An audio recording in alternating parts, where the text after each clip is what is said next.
Good morning guys, pupunta tayo ng New Taguig City Hall. Dito tayo sa may EDSA Guadalupe. Magko-commute tayo ngayon.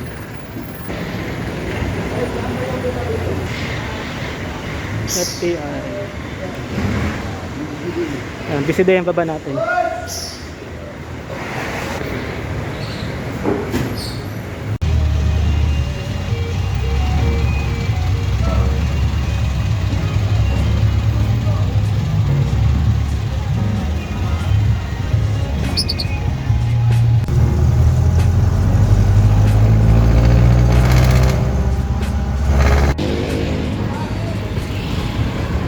Guys, nakababa na tayo ng jeep dito sa may BCDA.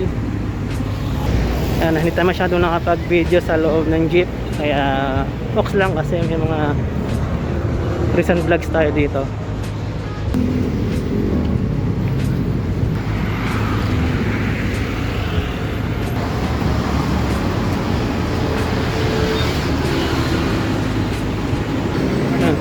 Sabi ng driver, mag-tricycle daw tayo papuntang City Hall.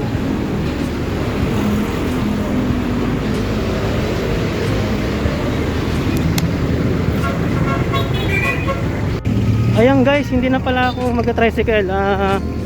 Nag-base ako sa Google Maps. Malapit naman, kayang lakarin. Dito tayo sa may harap ng pamaya ng Diego Silang.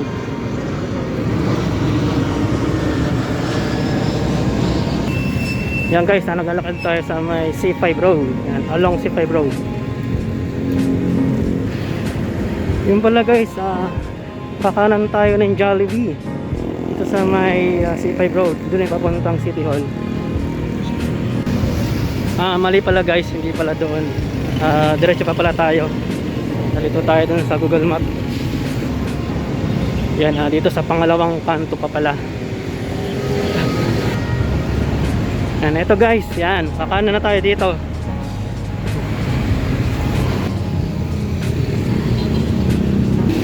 Yan na. Yan, tuloy-tuloy lang ang ating paglalakad. Halos tanaw na dito yung City Hall.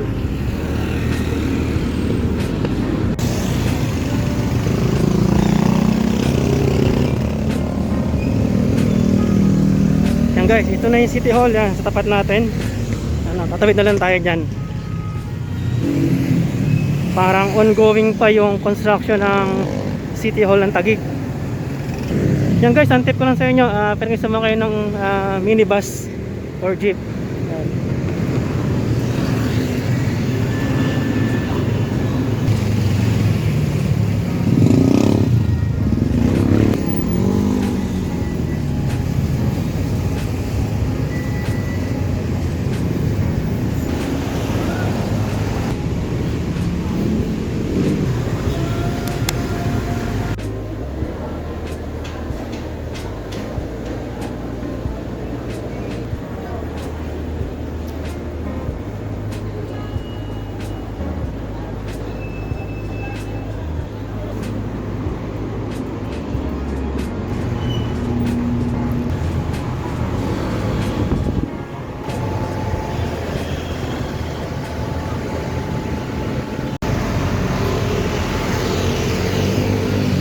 Yan guys, tapos na yung ating transaction.